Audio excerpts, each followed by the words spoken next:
Welcome to the Coyote Creek Watershed Tour. Here we share the beauty, wonder, and people who enjoy Coyote Creek in the southern San Francisco Bay Area. Hellyer County Park is located at about the midpoint of Coyote Creek to the bay and at the southern edge of the urban area of San Jose. While many people know of it for its large collection of geese at Cottonwood Lake, more nature awaits, hidden in the trees and along Coyote Creek. Let's explore this park and its riparian ecosystem to uncover some of its secrets, including the bluebird, bird boxes, native and non-native species, and threats to the Coyote Creek watershed.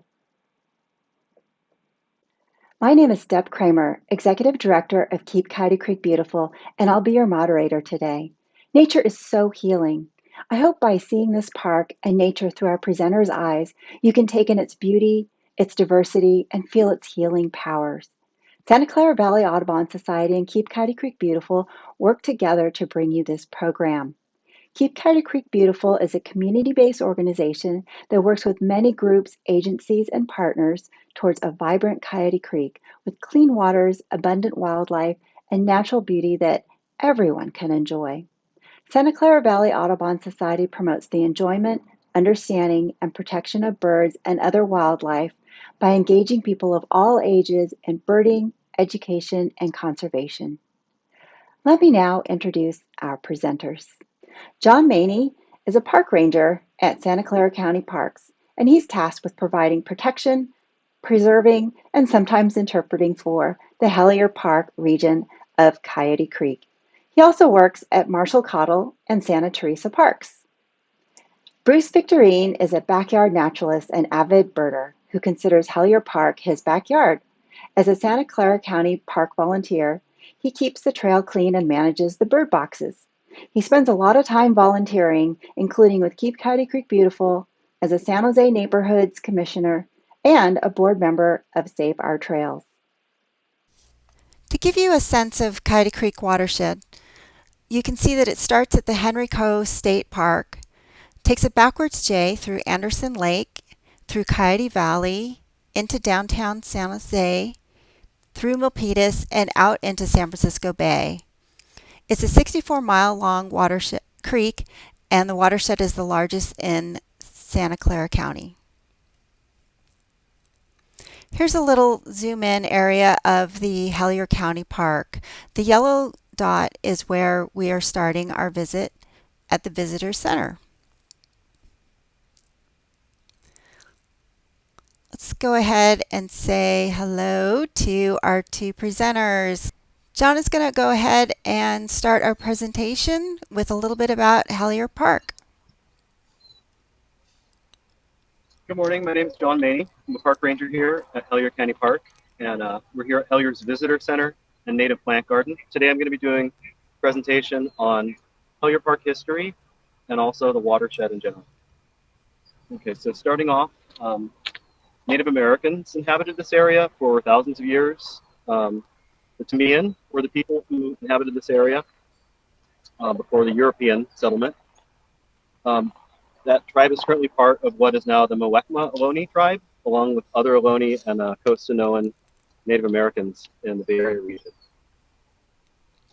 Fast forwarding, Hellyer family, George Washington Hellyer was born in Buffalo, Ohio, 1822.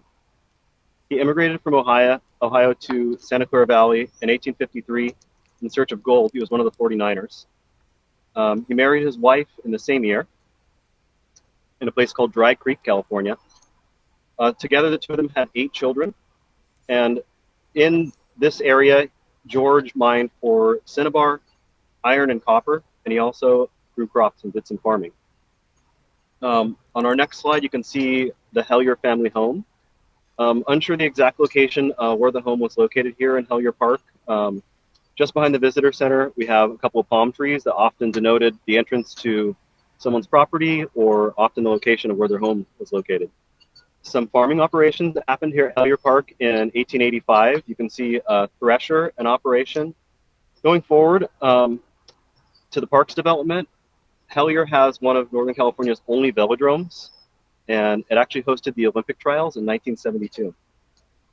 The velodrome was completed in 1963, just to give you a little bit of perspective for time frame. And then shortly after that, Cottonwood Lake was created by the Civilian Conservation Corps in 1966, and the area was previously used as a quarry for fill material and building Highway 101. A little snippet from a newsletter in the 1990s that someone made for Hellyer Park, and in it you can see the various species of fish that inhabited Cottonwood Lake at the time. Pretty much the same fish are in there today, the same species of fish. Some of the park activities that we offer, most popular would be barbecuing, not on my list. Hellyer Park gets extremely busy, thousands of visitors every weekend during the summer peak season. The bike trail, Coyote Creek Trail, runs from Hellyer Park all the way down to Anderson Lake County Park. That's the county portion of the bike trail. Also continues northward into the city of San Jose. Our portion is about 13 miles long. It's a 13-mile ride from the Hellyer Visitor Center to Anderson Lake Visitor Center. Other popular activities, fishing at Cottonwood Lake. You'll always see fishermen if you come here and visit the park. Running and walking, another great activity for the creek trail, and we have a paved loop around Cottonwood Lake and the playground area. You'll often see families playing volleyball, friends playing soccer on weekday evenings and weekends here at Hellyer. Another popular activity we have is disc golf. We have 2 disc golf courses. One's Hellyer Disc Golf Course across the 101 from us, and then we also have El Parque de la Raza de Paz, or La Raza as we call it, which is another very popular disc golf course, and it's extremely challenging. It has lots of obstacles for those that like to play disc golf. In addition to that, we talked a little bit about Hellyers Velodrome. They often have opportunities for the public to rent bicycles. I'm not sure if they're going right now with COVID and everything, but during normal operations, they rent bicycles, and I believe it's even free for children. Moving forward, we're working on our visitor center native plant garden and improvements that go along with it. We're adding some interpretive panels pretty soon, and also some bronze statues of native wildlife. We're looking forward to that, pretty excited about it. Our Velodrome river crossing here for the Coyote Creek, hopefully we're going to get that replaced with a bridge pretty soon. Other than that, we're always looking for volunteers. Deb has been extremely helpful in her organization, Keep Coyote Creek Beautiful, partnering with us as far as making people available volunteer hours for projects here at our visitor center, for creek cleanups, and also for bio blitzes. So thanks, Deb, and we'll cut back to you and Bruce. Well, good morning. Welcome to Hellyer County Park. My name is Bruce Victorine, and I'm here with Carolyn with the Audubon Society doing the video, and my brother Gary. And this morning we're going to be examining 3 western bluebird nesting boxes. So I volunteer for both Keep Coyote Creek Beautiful and the county parks. And let me tell you a little about how I got started. I currently have 18 nesting boxes in Hellyer Park. And I got started with a gentleman by the name of Lee Posner, and he has probably hundreds of nesting boxes throughout the county. And he started me with my first boxes. Now, the county enjoys this type of activity, but they do want to know what's happening. So I did make a proposal, and the county was able to visit that and give me permission to hang the boxes. So I have worked with the county parks to have these boxes here within the park. Let me tell you a little about why we're here. So the western bluebird habitat has decreased. Their natural nesting cavities have been diminished. And with also competition from other bird species. So we're providing these nesting boxes to have a safe place for them to nest during the nesting season. And it's going on right now. It's very, very active currently. Now, what we can do is bring down our first nesting box. So I'm going to have my brother help me. It's nice to have a second pair of hands when we bring one down.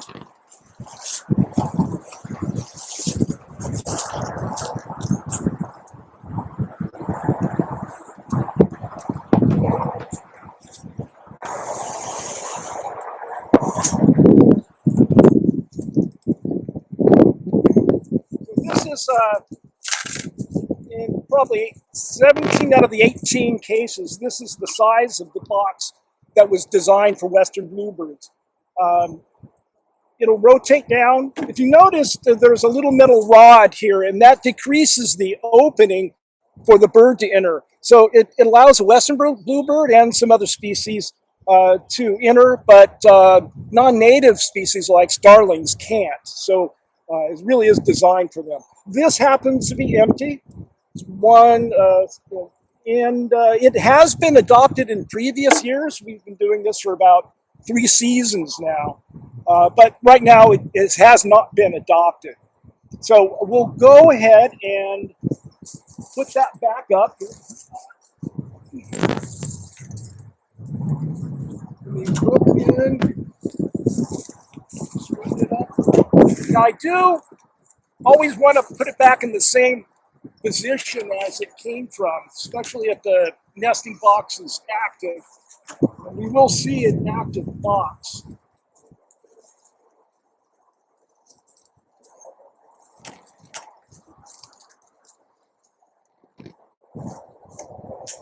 Make sure that's locked in place. And slowly put that back over the limb. And so that's our first observation, and we'll be doing 2 more this morning. Yeah. Yes, during the winter when we know that there's no more activity, all the boxes get cleaned out. It was interesting, we had one that was absolutely full of acorns. So we did have to empty that out to look like a granary. Maybe a acorn woodpecker was storing acorns there. Okay, so we're here at the site of Hellyers Velodrome, which is behind me to my right. And also, this is our Velodrome Crossing. And Coyote Creek is just running right underneath it right now. It's probably flowing about 8 cubic feet per second, which is pretty low. And I'll just get into a little bit about watershed history and the natural history of the watershed. So the Coyote Creek itself is actually a river. It's, as Deb said, it's about 64 miles long. It starts in Henry Co. Park, and its headwaters are on Mount Sizer. It drains an area of 320 square miles, which is pretty significant. Fills 2 reservoirs, both county parks, Coyote Lake and Anderson Lake. Tributaries to the Coyote Creek include Penitencia Creek, Metcalfe, and Silver Creek. The river and the estuary as well, where it meets the bay, host extreme biodiversity, so abundant plants, animals, other wildlife. So another thing to note is the creek itself is subject to extreme flows during flood years, up to about 4,000 cubic feet a second. So we're probably flowing like 4 to 8 cubic feet per second right now, which is controlled by the water district from our percolation ponds at Metcalfe Ponds. Talk a little bit about native fish. One fish that was unfortunately extirpated, it's probably been gone in this watershed since the 1950s, coho silver salmon. So the last time steelhead were found, possibly anadromous, in Coyote Creek was 2017. But more recently than that, last year, the water district was able to have someone electrofish, and they were able to rescue approximately 80 trout from southern portion below Anderson Dam, and those were relocated to an undisclosed location within the watershed. That was basically done in anticipation of lowering Anderson Dam for replacement, basically due to seismic issues. Other aquatic wildlife here in the Coyote Creek watershed. Chinook salmon can grow up to 58 inches and weigh 50 pounds. They live up to 8 years and spend most of their time in the ocean, as do other anadromous fish. Another anadromous fish is Pacific lamprey. Well, not necessarily a fish, it's actually an invertebrate. But they grow to about 31 inches. Spending 2 years in the ocean, they can live up to 17 years. And you can imagine that the native people who lived here found this area to be pretty abundant with wildlife and resources. And they would have used both of those resources, salmon, trout, and also the lamprey as well, super high in fat and good source of protein. Other fish in the watershed here would be Sacramento pike minnow, which can reach up to 4 feet in length. Sacramento blackfish as well, grows up to about 21 inches. Moving on to invasive fish, largemouth bass, a warm water transplant from southern states, often Louisiana is where they're found originally. Those grow to 29 inches, 25 pounds. They live 10 to 15 years. And we've seen some pretty big ones come out of the creek itself, probably on the order of 6-pound fish. So another invasive fish would be carp, and those are found in the creek and Cottonwood Lake as well here in the park. Okay, now we're going to go check in and see what Bruce and Carolyn are up to. Hi, we're at our second nesting box, and this box is active. We just saw the mother peeking out at us and saying, "What are you doing here right now?" So we're going to carefully peek inside. She's inside. Carefully bring this down. Okay, let's lock this place.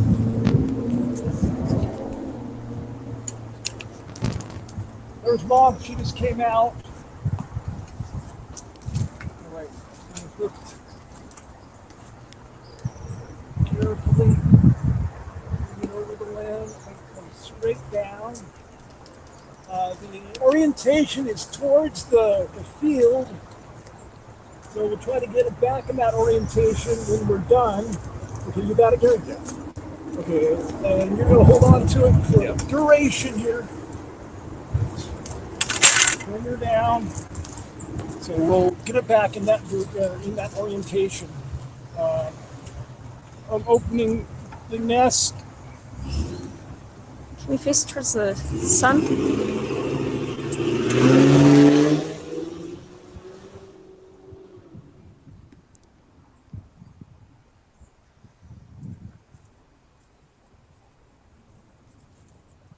There's some hatchings. Yeah, so the young have started to hatch. So we're going to be careful. Gary, you got it? Yeah. Let's put the nail back in. All right. And you still have it. I'm going to grab the pole. The eggs and how long it takes for them to hatch. I see Dad above us right now. The parents are keeping an eye on us. Make sure that their young are okay. So going straight up. Barry, if you can make sure I'm over the branch. Am I clear? I'm over. It's facing the right direction. All right, so the eggs take several weeks to hatch. So these are young, newly hatched. We observed them last Sunday, and there were still eggs. So they're going to be fledging in probably about 3 weeks. But we have to be very careful. A week before they fledge, we shouldn't do any observations. So the concern is that the young could leave the nest too early, and the chances of survival are very slim if that happens. We want them to fledge naturally and be ready to fly and take care of themselves. Both parents will help feed the young, so that's good. Mom doesn't have to do all the work. From my observations, it's usually the mother that sits on the eggs during incubation period. Dad is always in the area, and he'll be helping out with the feeding, like I said. Right now, this time of year, they eat insects. Different times of the year, they could be eating berries or seeds, but right now, it's primarily insects. They'll find a perch, they'll drop down to the ground, grab a insect, and then go back to their perch. I think they're beautiful. I don't know that for sure, but in this case, the western bluebird does have blue eggs. Why so many have blue eggs? It's a good question, but I don't have an answer. Maybe Carolyn, you have a input? I don't. It's species specific, but we don't really have a good answer why birds' eggs are the colors that they are beyond some camouflage. We're talking about invasive fish. Going back to the largemouth bass, incredibly aggressive predatory game fish here that's invasive. Where the bass come into play with the anadromous fish is that they outcompete the anadromous fish for food. Also, they're fast swimmers. They hunt with short bursts of speed. So make a quick meal out of any hatchling trout or salmon that might be in the watershed. And the bass tend to congregate in warm water areas such as our percolation ponds, which are located currently on the Coyote Creek channel. So that's a negative thing. It's a great spawning habitat for the bass, and any trout that might try to migrate from the ocean upstream to spawn would quickly find themselves snapped up by largemouth bass in the percolation ponds. Carp as well are major invasive here in the watershed and all of our reservoirs here in the county. Another fish that outcompetes a lot of others for resources, and it's really tolerant to warm water conditions and low quality water. So it's a very hardy fish, unfortunately, and would be hard to extirpate, and definitely a competitor for food for any native fish that might be in the watershed. Some smaller fish, and also common, the bluegill will be in the watershed. So we have those in Cottonwood Lake and also in the percolation ponds near Metcalfe Road. Can tolerate pretty extreme temperatures as well, up to 89 degrees. The conditions that we have sometimes in the Coyote Creek, if the flow is not consistent year-round, it contributes to the warm water situation that's really negative for any anadromous fish that might be in there, or holdover trout that are kind of landlocked and stuck there in the percolation ponds or below Anderson Dam. Another fish that was caught recently was Nile tilapia, and we're not sure if there was just one of them that somebody released into Cottonwood Lake. We're really hoping so.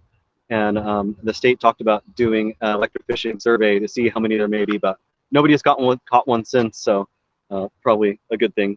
And just to briefly touch on life cycle of salmon and steelhead, other anadromous fish. So they're born in tributaries to rivers like Coyote Creek, freshwater streams, and basically the fry can spend up to a year in the stream until heavy water flows during the rainy season will help them migrate out to the ocean.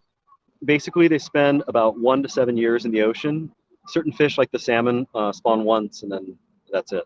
Other aquatic wildlife, you may not see these if you visit the watershed or go for a bike ride along the Coyote Creek Trail, but we do have beaver that recently found to have migrated from the Guadalupe River shed. So those are probably seen more in the lower estuary areas of Coyote Creek, and also river otters as well. And I haven't seen any in this area. I would love to see one, but maybe they have not quite made their way here yet. So Cottonwood Lake, namely, it's going to be largemouth bass primarily and carp, and then often sunfish. So just for reference, Cottonwood Lake did dry up 2016, I believe. So no fish were in it. So what's in there now was from the water level rising and spilling over from the Coyote Creek in 2017. So they're going to be high up in the tributary streams, as high as the trout can go. So that's the thing. They need substrate on the bottom of the channel, either rock or gravel or sand, some kind of fine substrate that they can make a nest with their tail and deposit their eggs in.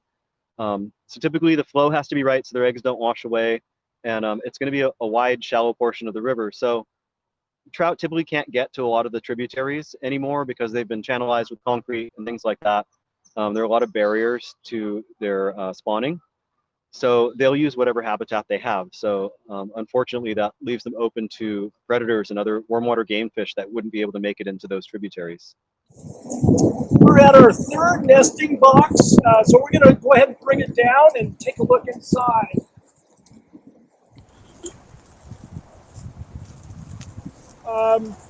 Now, this is an empty nest, and I'm not sure if it's a western bluebird. It may be.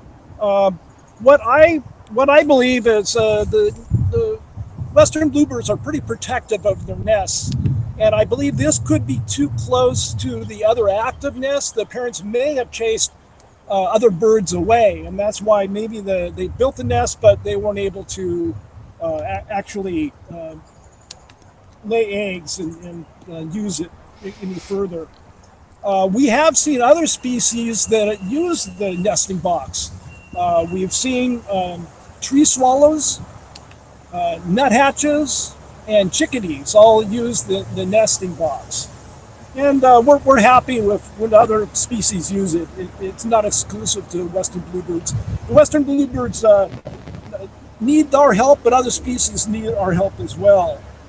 Maybe we could talk a little about other bluebirds. So in Hellyer County Park, there's two other species that are blue in color, and they're both in the jay family. There's the scrub jay, and it has no top notch, but it has a white eyeliner. And then there's the stellar jay, and the stellar jay does have a black top notch. So the scrub jay is more prevalent, but we can see both those jays here at Hellyer. When I mentioned that parents can be pretty protective of their nests, last season I witnessed one of the parents pecking at its own reflection in the side view mirror of a car, thinking that it was trying to fight off another western bluebird that had come into their territory. So they're small but mighty. I'm not sure if I mentioned, but they're only 1 ounce in weight. But they have a lot of fight for a 1 ounce bird. I've never seen a scrub jay in one of these boxes. So where do they nest?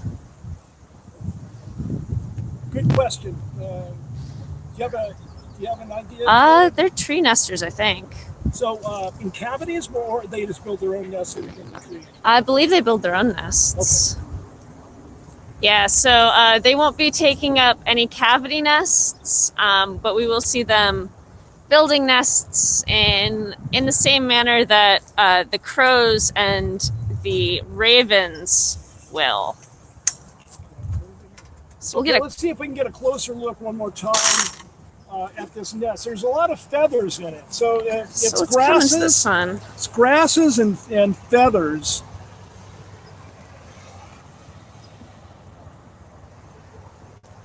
I've seen pine needles. They use a variety of materials to build their nests as far as the western bluebird. The angle is difficult. Even with it opened and a camera pointed in there, you can't always see it with the naked eye. You need to have that right angle. I've never been successful in trying to do that without taking it down. So if I want accurate data, I do need to look a little closer. And going back to other aquatic wildlife, just to touch on amphibians in the watershed here, we have bullfrogs. They grow up to 1.5 pounds. Pretty voracious. They eat insects, rodents, small reptiles, other amphibians, you name it. California red-legged tree frog, this is kind of an important one. We probably don't have them in most of the watershed, and they're considered threatened. So a lot of their, you can see my slide there, about 70% of their native range has pretty much disappeared as far as like ideal conditions for them to live in.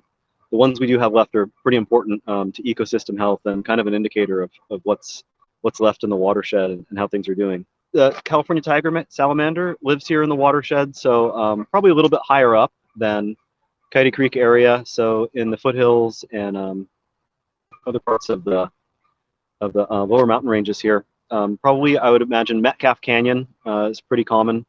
A little bit higher elevation, just 100 feet or so up, you'll probably find a lot of salamanders. California tiger salamander is just one of the species of salamander you'd find. Crayfish are pretty common, and actually right where we're standing here at the Velodrome is a really popular spot for families to come during pretty much any month of the year when the flow is reasonably low, and they'll fish for crawfish here right off the low water crossing with pretty good results. Some mammals that we find in the watershed really commonly, bobcat. They've even been known to hang out on the lawn at the south end of Cottonwood Lake in the main area of the park. It's pretty common to see bobcats along the trail. Bobcat is really important to this ecosystem. They help maintain biodiversity by cutting down on rodents and other rodentia such as squirrels, chipmunks, and prevent overpopulation. Mountain lions, cougars, something that has been sighted here along the Coyote Creek Parkway in this corridor, just south of Hellyer Park most recently, about half a mile south of Hellyer Park. In the evening, mountain lion was sighted, a pretty credible sighting.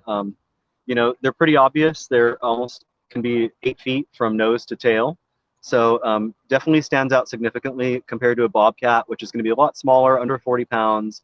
Bobcat's going to have spots, and the tail's going to be about 4 inches long rather than almost 4 feet. Another credible sighting was from a maintenance worker here about a year and a half ago, just right here by the Velodrome, making his daily rounds, and saw a mountain lion in the early morning hours here. So they definitely use this as a corridor. The Coyote Creek Parkway is one of the only ways to cross Highway 101. You know, there's a barrier in the center, and basically they'll use the undercrossings and the creek trail if they want to travel across. It's been a great corridor for bobcats as well. Unfortunately, a lot to try to cross Monterey Highway and end up as a roadkill, unfortunately. Some native plants that are here in the watershed. In serpentine habitat, which is specific rocky soil that makes up a lot of this watershed. A little bit higher elevations, we have a lot of serpentine here at Hellyer Park. You can actually see some right near the Velodrome Crossing. It's used partially as a foundation for the water crossing. Some of the plants that grow in serpentine habitat are Santa Clara Valley Dudleya, which is a common one. And the serpentine soil is going to be very high in things like heavy metals and low in nutrients. So the plants that grow here in this watershed and serpentine habitat have adapted quite a bit to those harsh conditions.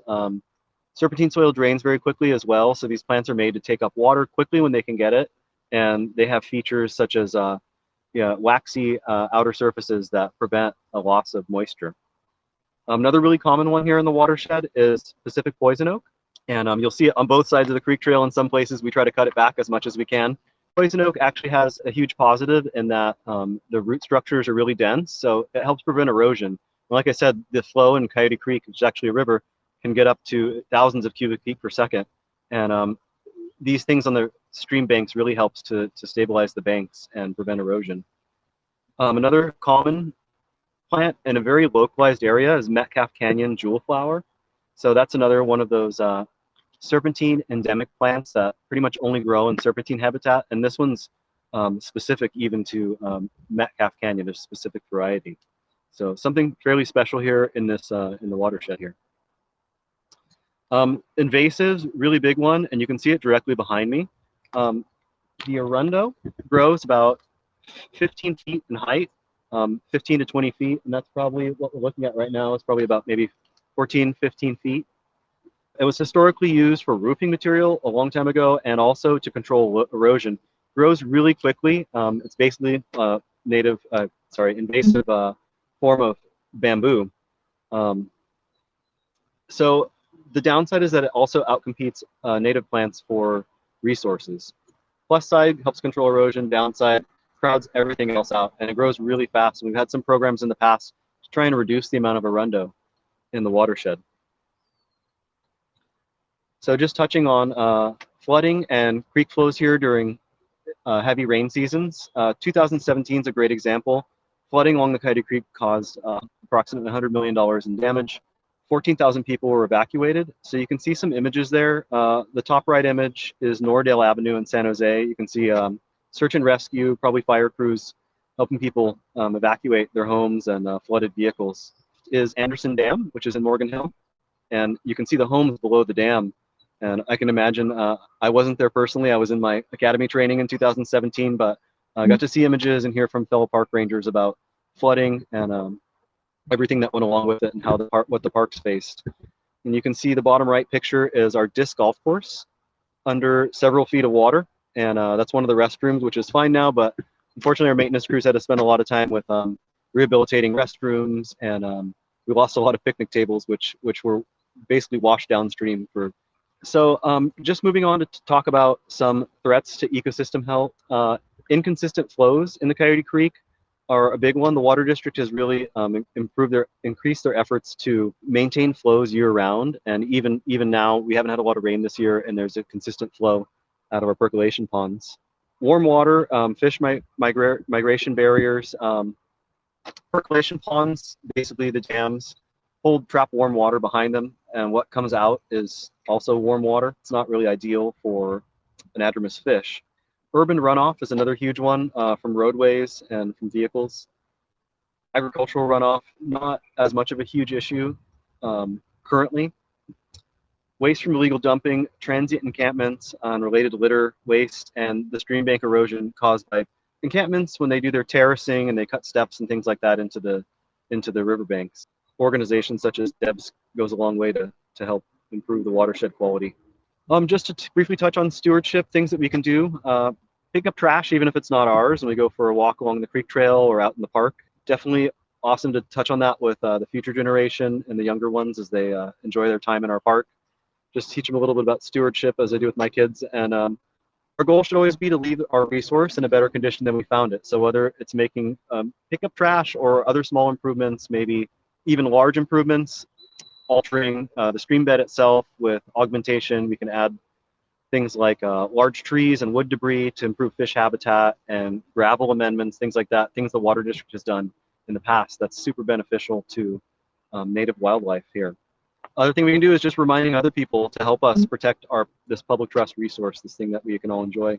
Basically, improving the watershed and maintaining stewardship involves a buy-in from volunteers. We need people to help out with cleaning up the watershed and making improvements to help us do our job. And then also thinking about balancing goals between things like flood control for the Water District and also environmental goals such as maintaining habitat and decent year-round flows for native fish, which is a thing that Water District has really done a good job of in recent years. So what we have now, the trout that will be found in the watershed, so upstream from our location now, in the percolation ponds at Metcalfe and between there and Anderson are more than likely, they're probably trapped in there. So they're probably just a small reproducing population of what would be rainbow trout instead of steelhead, since steelhead is used to denote anadromous fish or fish that actually make it to the ocean. So I believe they have cameras underwater at the fish ladder. In the past, they've done studies. I don't know in the past several years that they counted any steelhead migrating in. The hope is that if we restore watershed quality and improve the watershed quality and remove fish migration barriers such as low water crossings at Singleton Road and like this one at Hellyers Velodrome, which is slated to be replaced in the next several years with a bridge so fish can pass. The idea is that hopefully either we can transplant other native fish from other sources in the watershed, or B, that some fish might get lost on their way to migrate up the Guadalupe River. That's a possibility as well. Okay, and then just one of my last bullet points, another thing that we would like to find solutions for, and state and county has been pretty good about, is reducing the homeless population and providing resources for them to get from areas like our creeks to others. Hi, welcome back. I wanted to talk a little bit more about the different species of bluebirds. I think Deb will bring up some pictures. There is the eastern bluebird. There's a mountain bluebird, and of course out here it's the western bluebird. And again, they're in the thrush family. I did want to mention that the observations that we conducted today on these three bird boxes, I will be adding that data to Nest Watch, which is made by Cornell Lab, and so that data does get rolled up, and more information about the health of species can be accumulated, and when people across the country do that, then you just learn more about the health of a particular species.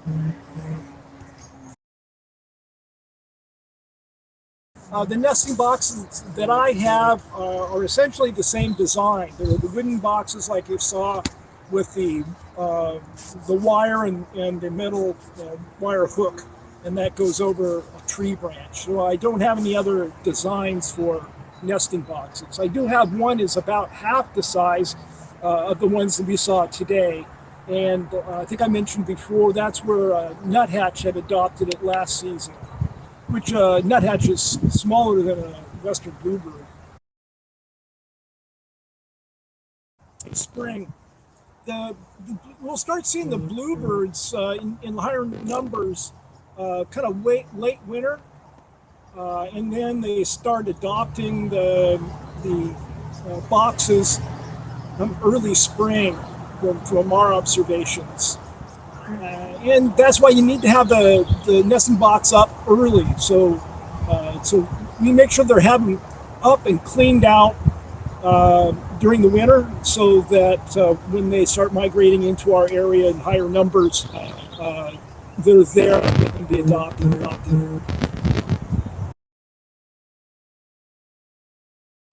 Cooper's hawks they like this environment, and they're very agile, smaller than a red-shouldered hawk, much smaller than a red-tailed hawk, and they can fly within branches and swoop around. So I imagine Cooper's hawk is most likely the predator for the bluebird. Sharp-shinned would definitely go after them. They look a lot like a Cooper's hawk. They're just a little bit smaller. And last week when I was here, I actually saw a pair of sharp-shins. So. Yeah. Thank you for joining us for the Coyote Creek Watershed Tour, where we looked at Hellyer County Park's special natural features. Please thank our presenters, Bruce Victorine from Keep Coyote Creek Beautiful, and his videographer, Carolyn Knight. Also, we thank John Maney from Santa Clara County Park and his videographer, Coulter Cook. We hope you'll go out and enjoy Coyote Creek and its environs.